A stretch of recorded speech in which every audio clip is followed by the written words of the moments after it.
Kehidupan Kamrul Hasan Abdul Kudus di Bangladesh tidak mudah. Dia lahir dari keluarga yang serba kekurangan. Dengan pendidikan terbatas, hidupnya semakin susah. Dia cuma bisa mengandalkan fisik dan tenaganya untuk bekerja. Tapi itu pun gaji yang diterimanya tidak seberapa. Sebab itu ketika teman-temannya mengatakan di Singapura pekerjaan fisik dibayar lebih tinggi, Kamrul pun memutuskan berangkat ke Singapura dan bekerja di sana. Terbukti apa yang dikatakan teman-temannya benar. Sebagai pekerja atau buruh konstruksi di Singapura, dirinya dibayar jauh lebih tinggi dibandingkan di Bangladesh. Dia juga mendapat tempat tinggal layak bareng sesama pekerja konstruksi lainnya. Bekerja di Singapura dengan segala rutinitas dan kewajiban terkadang bikin Kamrul jenuh. Sebab itu jika weekend tiba, dia selalu ngumpul dengan teman-temannya di tempat-tempat umum, berkenalan dengan pekerja migran lainnya dari berbagai negara. Dia kerap mengenalkan diri Ray, nama yang menurutnya lebih keren dibanding Kamrul.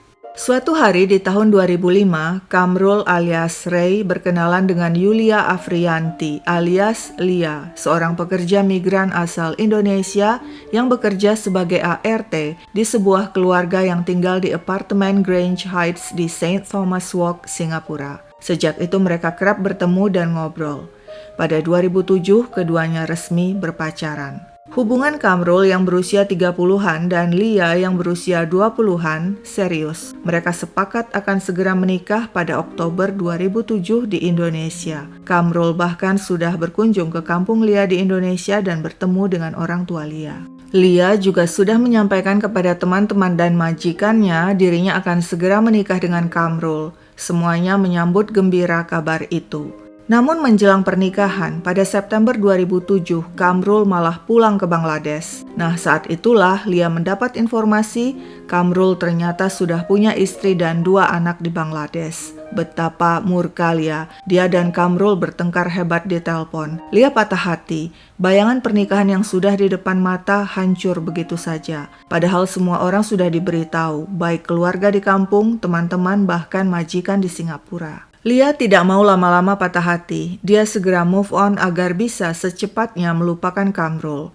Dan demikianlah saat Kamrul masih berada di Bangladesh, pada Minggu 14 Oktober 2007, Lia jalan bareng dengan Joseph Corpus, seorang pekerja asal Filipina. Mereka mengunjungi pantai East Coast Park, lalu jalan-jalan di pusat perbelanjaan City Plaza. Joseph lalu mengantar Lia pulang ke rumah majikannya di apartemen Grange Heights. Saat itu Lia berterus terang dirinya punya pacar bernama Kamrul yang sedang pulang ke Bangladesh. Namun hubungan mereka tidak jelas karena Kamrul ketahuan sudah beristri dan memiliki anak. Joseph memaklumi, hubungan mereka pun berlanjut.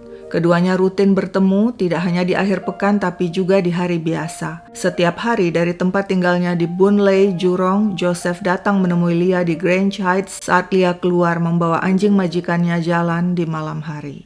Di awal November ketika Lia dan Joseph kembali bertemu, tiba-tiba HP Lia berdering dan yang menelpon ternyata Kamrul yang sudah kembali ke Singapura. Lia yang tidak sudi bicara dengan pria itu minta Joseph menjawab HP-nya. Joseph menuruti. "Saya Joseph, pacar Lia." Mendengar hal itu, Kamrul mengamuk, menyemburkan sumpah serapah pada Joseph. "Lia kekasihku dan kami akan segera menikah." Ternyata asmara Lia dan Kamrul belum padam. Keduanya masih saling cinta. Mereka kembali bertemu dan menetapkan rencana akan menikah di Indonesia.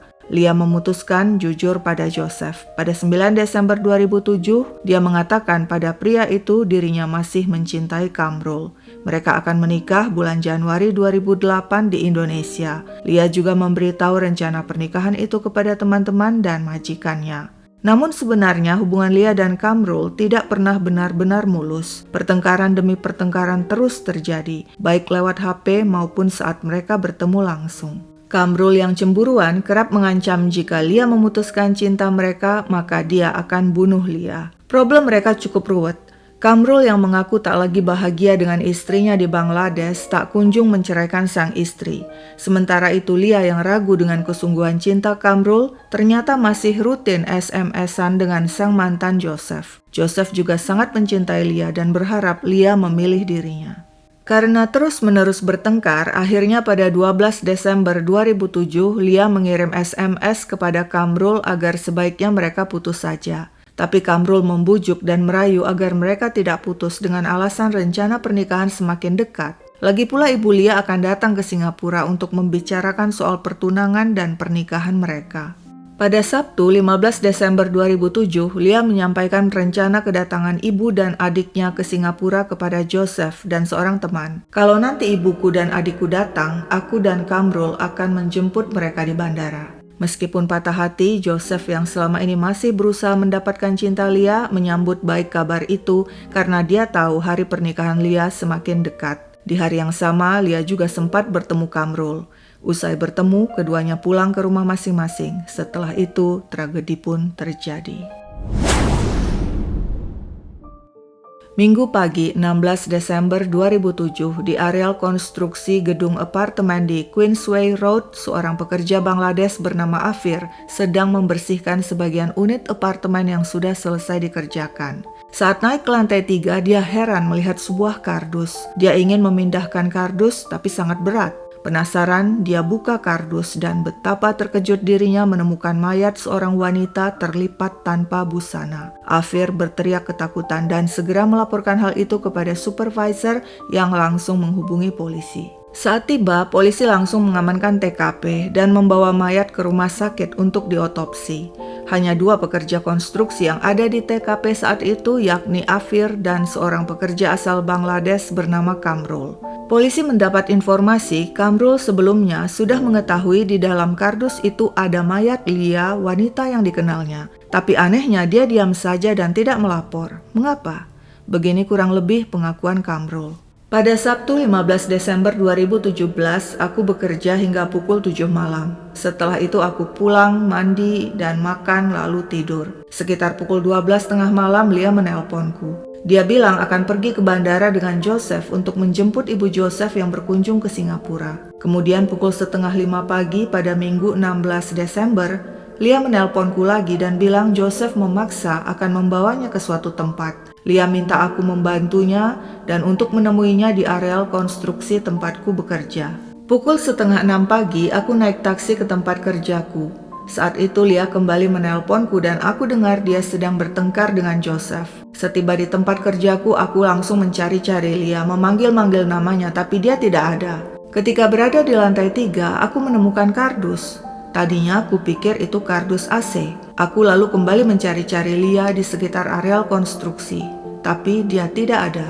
Aku lalu kembali ke lantai 3 karena curiga dengan isi kardus itu, sebab sebelumnya Lia bilang Joseph pernah mengancam akan membunuhnya. Saat kardus aku buka, aku lihat seperti ada sesuatu berwarna keputihan.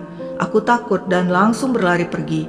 Aku kembali mencari-cari dan memanggil-manggil Lia, tapi lagi-lagi aku tidak bisa menemukannya. Lalu aku kembali ke lantai 3 dan memberanikan diri melihat isi kardus yang ternyata Lia yang sudah tidak bernafas. Saat itu sebenarnya aku ingin memberitahu supervisorku, tapi dia belum datang. Aku menunggu di kantin sambil sarapan. Namun akhirnya rekanku Afir yang menemukan jasad Lia dan melapor ke supervisor. Kepada polisi, Kamrul menegaskan dirinya tidak ada hubungannya dengan tewasnya Lia. Polisi curiga pada pengakuan ganjil Kamrul. "Apakah hubunganmu dengan Lia serius?" tanya polisi. Kamrul menjawab tidak. Padahal informasi yang diperoleh polisi, hubungan itu serius. Bahkan rencananya Kamrul dan Lia akan menikah di awal 2008. Polisi yang semakin curiga kemudian memeriksa tempat tinggal Kamrul. Di sana polisi menemukan surat kontrak kerja Lia yang sudah disobek. Di dalam loker polisi juga menemukan jam tangan dan perhiasan wanita. "Jam tangan dan perhiasan siapa ini?" tanya polisi. "Itu hadiah yang kubeli untuk istriku di Bangladesh," jawab Kamrul. Polisi tidak percaya begitu saja. Mereka melakukan tes dan ternyata DNA Lia ditemukan di jam tangan dan perhiasan itu. Polisi menduga Kamrul yang membunuh Lia dan setelah itu mengambil jam tangan dan perhiasannya. Tapi Kamrul terus bersikeras dirinya tidak bersalah. Sementara itu hasil otopsi menunjukkan ada cairan milik Kamrul ditemukan di tubuh Lia. Hasil otopsi juga menunjukkan Lia tewas dicekik. Waktu kematiannya sekitar pukul 4 pagi pada Minggu 16 Desember 2007. Saat ditanya perihal cairan itu, Kamrul menjawab bahwa pada Sabtu malam 15 Desember dirinya memang bertemu Lia dan melakukan hubungan intim. Tapi setelah itu dia pulang dan langsung tidur. Namun polisi tahu Kamrul bohong sebab data HP-nya menunjukkan sebelum Lia tewas, Kamrul bukannya tidur, melainkan sibuk terus-menerus mengirim SMS pada wanita itu. Data kartu bus kota milik Kamrul juga menunjukkan pada Minggu 16 Desember dia naik bus ke tempat konstruksi menjelang dini hari. Padahal sebelumnya dia mengaku datang ke tempat kerjanya naik taksi pukul 5:30 pagi. Polisi yakin Kamrul adalah orang terakhir yang bertemu Lia. Dia tentu mengajak Lia datang ke tempat konstruksi untuk membicarakan sesuatu. Mungkin terjadi pertengkaran di antara mereka yang berakhir dengan Kamrul mencekik Lia hingga tewas. Ketika polisi kembali minta penjelasan, Kamrul memilih untuk tidak lagi menjawab. Bahkan kemudian di persidangan dia juga memilih bungkam. Hakim mengatakan Kamrul punya hak untuk diam dan tidak menjawab pertanyaan. Namun hal itu bisa memperberat hukumannya. Tapi Kamrul tetap pada pendiriannya bungkam 1000 bahasa dan lewat pengacaranya menolak menghadirkan saksi-saksi yang bisa meringankan dirinya dari dakwaan. Karena semua bukti mengarah kepada Kamrul dan dirinya tidak kooperatif, tidak mau bicara, hakim pada akhirnya menjatuhkan vonis mati gantung pada Kamrul. Pria itu mengajukan banding namun ditolak. Dia tidak pernah mengakui dirinya membunuh Lia. Waktu pun terus bergulir. 8 tahun kemudian, kejadian mirip dengan Lia kembali menimpa pekerja wanita Indonesia, kali ini di Hong Kong. Begini ceritanya. Wiji Astuti Supardi, anak kedua dari 3 bersaudara. Keluarganya tinggal di Dusun Kerajaan, Wonokerto, Malang, Jawa Timur. Astuti sudah menikah dan memiliki anak bernama Ayu. Kehidupan keluarga Astuti hanya berputar di lingkaran kemiskinan. Demikian terus diturunkan dari generasi ke generasi, dari tahun ke tahun. Astuti ingin keluar, mendobrak lingkaran kemiskinan yang serupa momok itu. Sebab itulah ketika sang anak Ayu berusia 7 bulan pada tahun 2005, Astuti meninggalkan kampung dengan restu keluarga dan lewat agen PJTKI berangkat ke Hong Kong. Tidak terasa 2 tahun sudah Astuti bekerja di Hong Kong sebagai ART. Kontrak kerjanya habis dan tidak diperpanjang. Seharusnya tahun 2007 dia pulang ke Indonesia. Namun Astuti memilih tetap bertahan tinggal di Hong Kong alias overstay. Otomatis Astuti menjadi pendatang ilegal tanpa visa kerja valid, bahkan paspornya pun sudah kadaluarsa. Agar tetap bisa tinggal di Hong Kong, Astuti kemudian mengajukan permohonan suaka atau asylum. Pihak imigrasi Hong Kong memberikan kartu identitas sementara selagi menunggu kasusnya diproses. Keluarga Astuti tidak mengerti.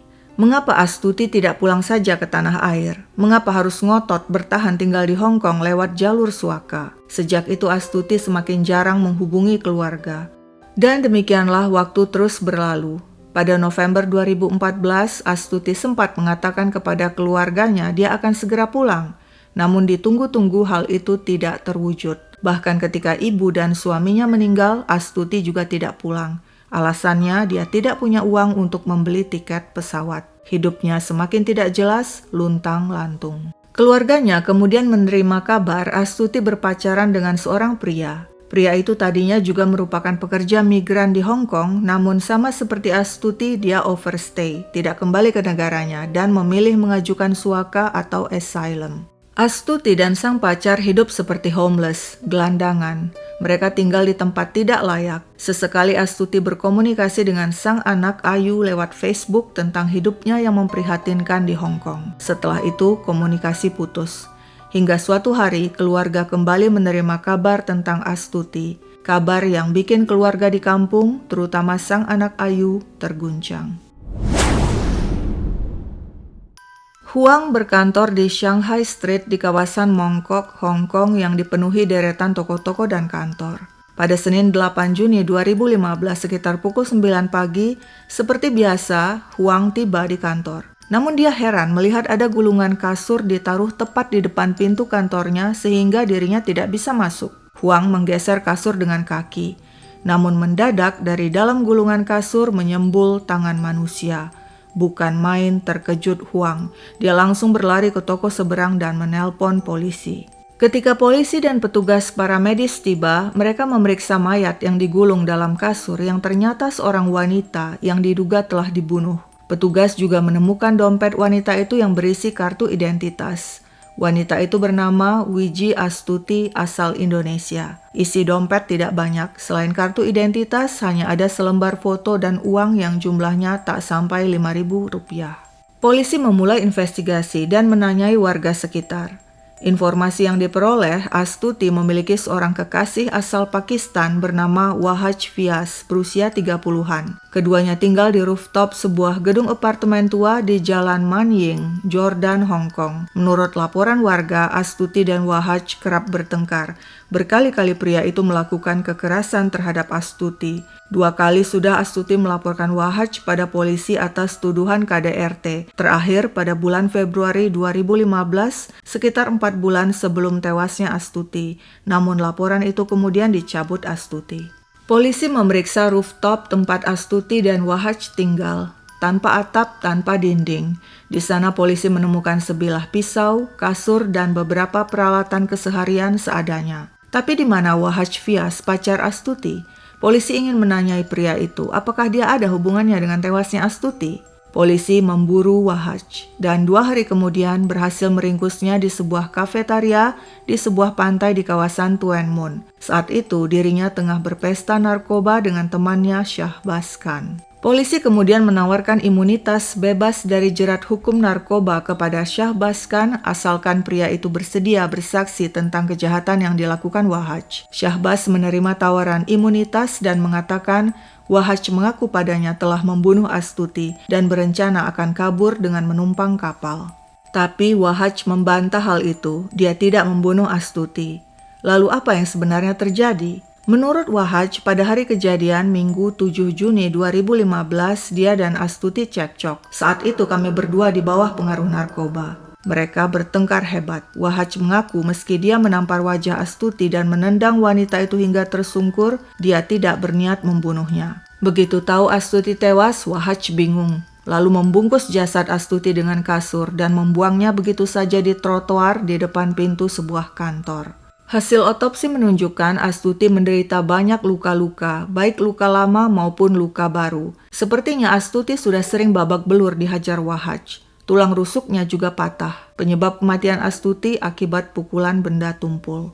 Di persidangan, hakim geram pada kekejaman Wahaj yang memperlakukan Astuti seperti sampah, menghajarnya hingga tewas lalu membuangnya begitu saja seolah tidak terjadi apa-apa. Kamu sama kejamnya dengan Rurik Juting yang telah membunuh 2 wanita Indonesia di Hong Kong. Hakim pun menjatuhkan hukuman penjara seumur hidup pada Wahaj Fias. Keluarga Wiji Astuti di Dusun Kerajaan, Wonokerto, Malang terpukul mendengar tragedi yang menimpa Astuti, terutama sang anak Ayu yang saat kejadian sudah berumur 10 tahun. Ayu mengatakan ayahnya sudah meninggal karena kecelakaan sepeda motor. Sementara itu sejak usia 7 bulan dia tidak pernah bertemu langsung ibunya Astuti yang berada di Hong Kong. Selama ini Ayu cuma melihat foto-foto sang ibu di Facebook, juga berkomunikasi dengannya lewat Facebook. Menurut Ayu, ibunya pernah mengatakan dirinya kerap dianiaya Wahaj, bahkan pipinya dilukai dengan pisau oleh pria itu, tapi sang ibu tidak juga meninggalkan Wahaj. Keluarga yang merindukan kembalinya Astuti akhirnya harus menerima kenyataan Astuti yang berusia 33 tahun pulang dalam peti mati diantar oleh staf KJRI Hong Kong. Peti mati tidak dibuka karena kondisi jasad Astuti sudah rusak dan langsung dikuburkan. Apa yang menimpa Astuti juga menimpa seorang tenaga kerja wanita Indonesia lainnya, yakni Ruli di Singapura. Namun kali ini kasusnya bisa disebut sebagai double tragedy. Begini ceritanya. Meskipun usianya sudah hampir kepala 3, wajah dan penampilan Ruli Widiawati tampak jauh lebih muda. Dia berasal dari Klodran, Colomadu, Karanganyar, Jawa Tengah. Sebagai anak sulung dari 3 bersaudara, orang tua berharap Ruli bisa jadi tulang punggung bagi keluarganya yang hidup serba kekurangan. Pilihan terbaik hanya satu, jadi TKI ke luar negeri. Pada 2010, Ruli pun berangkat ke Malaysia dan bekerja di sana. Setelah kontrak kerja berakhir, Ruli pulang ke Indonesia dan kemudian berangkat lagi bekerja ke luar negeri, tapi kali ini ke Singapura. Ruli rajin mengirim uang untuk keluarganya, 1 hingga 3 juta per bulan. Di Singapura, selain bekerja mencari uang sebagai ART, Ruli ternyata juga berhasil menemukan cinta. Kekasihnya, seorang pria pekerja migran asal India bernama Chinnasamy Bhaskar, berusia 30 tahun. Sehari-hari Bhaskar bekerja sebagai buruh bangunan. Cinta Ruli dan Bhaskar panas, penuh gelora. Ruli bahkan rela mentato nama Bhaskar di dadanya. Hal itu memang diinginkan Bhaskar karena tato itu menunjukkan Ruli adalah milik Bhaskar. Maklumlah, Bhaskar cemburuan, sangat posesif. Bhaskar rutin memberi Ruli uang, padahal keuangannya sendiri terbatas. Dia bahkan tak segan meminjam uang kepada temannya. Suatu hari ketika dia meminjam $200, temannya mengingatkan agar Bhaskar jangan terlalu sering memberi uang kepada Ruli. Tapi Bhaskar bilang dia akan melakukan apa saja dan memberikan apa saja sebab dirinya cinta mati pada Ruli. Karena hubungan Ruli dan Bhaskar sudah sangat serius, mereka pun berencana menikah. Bhaskar sudah berkunjung ke kampung Ruli menemui orang tua Ruli. Rencananya nanti mereka akan menikah di kampung Ruli. Tapi hubungan mereka tidak mulus. Sering terjadi cekcok karena Bhaskar cemburuan. Dia curiga Ruli punya banyak teman pria. Setiap bertemu, Bhaskar selalu mengecek HP Ruli, melihat siapa saja yang menelpon dan ditelepon Ruli. Ruli yang semakin gerah dengan kelakuan Bhaskar akhirnya ragu untuk melanjutkan hubungan dengan pria itu. Pada 17 Desember 2014, kontrak kerja Ruli di Singapura selesai. Dia pun pulang kampung dan menghabiskan waktu bersama keluarga. Bhaskar mengancam jika Ruli berselingkuh dan memutuskan hubungan cinta mereka, maka Bhaskar akan datang ke Indonesia, membunuh Ruli dan keluarga Ruli. Karena khawatir akan ancaman itu, Ruli lalu menghubungi atasan Bhaskar di Singapura. Dia minta sang atasan melarang Bhaskar datang ke Indonesia. Sementara itu, Ruli yang ingin kembali bekerja pada 15 Januari 2015 berangkat ke Singapura. Padahal ibunya melarang, namun Ruli ngotot karena merasa dirinya adalah tulang punggung keluarga. Dan demikianlah di Singapura, Ruli dan Bhaskar kembali bertemu. Hubungan mereka terus memburuk hingga pada 28 Januari 2015, hubungan cinta itu putus. Tapi ternyata hubungan penuh gejolak itu belum sepenuhnya selesai. Pada Minggu 1 Februari, Bhaskar mengajak Ruli bertemu untuk membicarakan hubungan mereka. Menjelang pukul 10 pagi, keduanya check-in di kamar 325 di Hotel 81 Palace di kawasan Geylang. Mereka menyewa kamar untuk 6 jam. Apa yang mereka lakukan di dalam kamar? 1,5 jam setelah penyewa kamar 325 masuk, petugas housekeeping mendengar suara orang bertengkar dari kamar itu. Disambung tangisan seorang wanita, tapi petugas housekeeping menganggap itu pertengkaran biasa antar pasangan. Sekitar pukul 4 sore, pria penyewa kamar 325 keluar dan berjalan di koridor. Saat bertemu petugas housekeeping, dia berbincang sebentar dan bilang dirinya ingin memperpanjang sewa kamar. Setelah itu dia kembali masuk ke kamarnya. Petugas housekeeping melihat ada noda merah di tempat pria itu tadi berdiri. Dia mencoba membersihkannya tapi tidak bisa. Dia pun memutuskan melanjutkan tugas lainnya. Jarum jam terus bergerak. Malam tiba. Manajer hotel bertanya-tanya, mengapa penyewa kamar 325 belum juga check out? Padahal sewa kamar tidak diperpanjang. Si manajer mendatangi kamar dan mengetuk-ngetuk tapi tidak ada jawaban. Dia pun masuk dengan master key. Dan di dalam kamar dia menyaksikan pemandangan mengerikan. Lantai, dinding, perabotan, dan tempat tidur penuh darah. Manajer hotel segera menghubungi polisi. Ketika polisi dan petugas paramedis tiba, mereka menemukan seorang wanita tewas di kamar mandi bersimbah darah. Di sekujur tubuhnya terdapat 34 luka tikaman. Namun yang paling fatal adalah luka gorok di leher. Kamar berantakan, dipenuhi bercak darah dan botol bir kosong. Polisi juga menemukan di dalam kamar seorang pria tewas. Di lehernya ada bekas jeratan tali dan di pergelangan tangannya terdapat luka bekas potongan pisau. Wanita itu pekerja migran asal Indonesia bernama Ruli Widiawati, sedangkan si pria pekerja migran asal India bernama Chinnasamy Bhaskar. Hasil otopsi menunjukkan di darah dan urin Bhaskar ditemukan etanol. Berarti dia seorang diri meminum berbotol-botol bir sebab etanol tidak ditemukan di darah dan urin Ruli. Hasil investigasi polisi menunjukkan terjadi kasus pembunuhan yang diikuti dengan bunuh diri.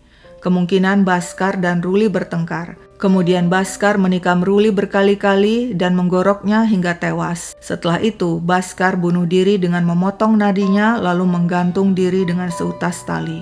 Di TKP, polisi juga menemukan antara lain pisau berlumuran darah dan 2 halaman kertas berisi tulisan Bhaskar yang menyatakan kecurigaannya atas perselingkuhan Ruli, ancamannya akan memotong jari-jari Ruli dan membunuh wanita itu. Dari HP keduanya, polisi menemukan informasi Ruli dan Bhaskar sepasang kekasih. Namun sejak awal hubungan mereka penuh pertengkaran. Hal itu terbukti dari banyaknya SMS tentang percekcokan yang ada di HP mereka. Menurut polisi, Bhaskar terobsesi dengan Ruli dan dengan agresif ingin mendapatkan Ruli bagi dirinya sepenuhnya. Dia telah memberikan banyak uang kepada Ruli, bahkan meminjam dari berbagai pihak demi memenuhi kebutuhan Ruli. Namun Bhaskar selalu curiga Ruli berselingkuh dengan pria lain. Semakin hari kondisi Bhaskar semakin tidak stabil, dirinya marah, curiga, paranoid. Bahkan sebelum kejadian, pada 25 Januari dengan berpura-pura jadi petugas maintenance, dia masuk ke apartemen majikan Ruli untuk menemui Ruli dan mengancam akan membunuh Ruli jika wanita itu tidak setia padanya. Dan puncaknya pada 1 Februari 2015 di kamar hotel di Geylang, Bhaskar akhirnya menikam Ruli berkali-kali dan menggorok leher wanita itu lalu gantung diri. Keluarga Ruli di Klodran Colomadu syok memperoleh kabar Ruli tewas dengan cara yang sangat mengerikan. Padahal seminggu sebelumnya, Ruli sempat menghubungi kedua anak perempuannya yang masing-masing berusia 11 tahun dan 6 tahun. Ruli berpesan agar kedua anaknya rajin sekolah dan belajar. Jasad Ruli di dalam peti mati tiba di kampung halaman pada 4 Februari 2015. Awalnya pihak keluarga ingin membuka peti sebab ingin memastikan jenazah Ruli sudah dikafani sesuai dengan agama Islam. Namun keinginan itu batal karena pihak kepolisian dan Dinas Tenaga Kerja Provinsi Jawa Tengah melarang. Alasannya karena saat itu tidak ada dokter yang bisa memastikan bahaya atau tidak bila peti dibuka. Demikianlah akhir 3 kisah pilu yang menimpa para pekerja wanita Indonesia. Mereka bekerja di luar negeri demi masa depan yang lebih baik. Dan di sana pula mereka menemukan cinta, tapi sayangnya cinta yang salah. Sekian dulu ceritaku, sampai jumpa kapan-kapan.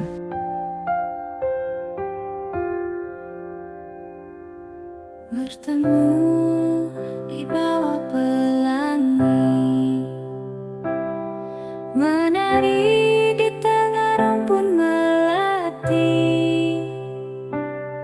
melangkah satu hati, jalin kata satu janji.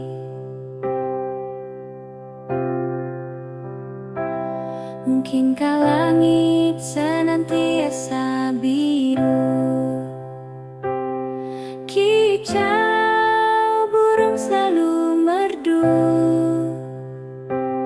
seperti senandung di kalbu yang berdendang lagu dubidu.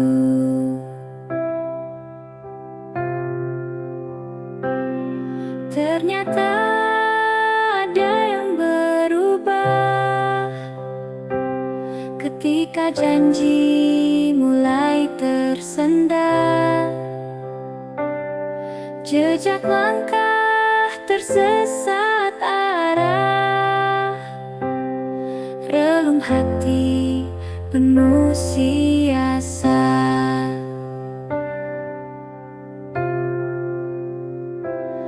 Tirai kelabu terjuntai sudah, saat rasa hilang punah, kini hening tanpa deru, gebu hasrat telah jadi debu.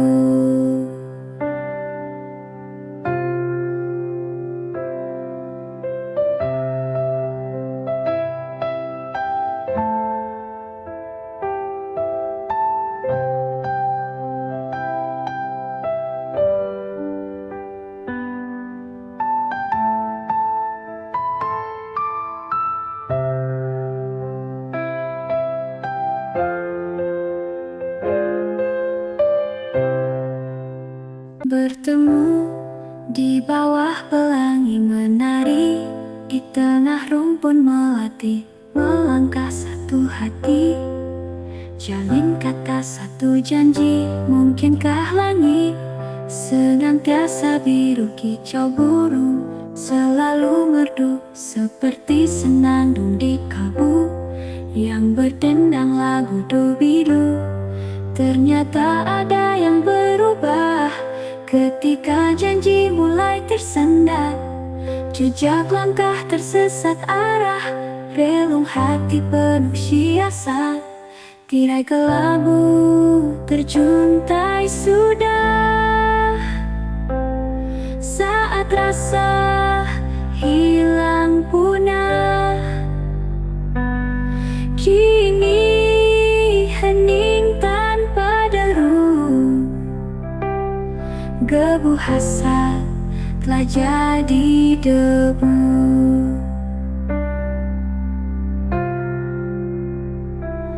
Tirai kelabu terjuntai sudah, saat rasa hilang punah.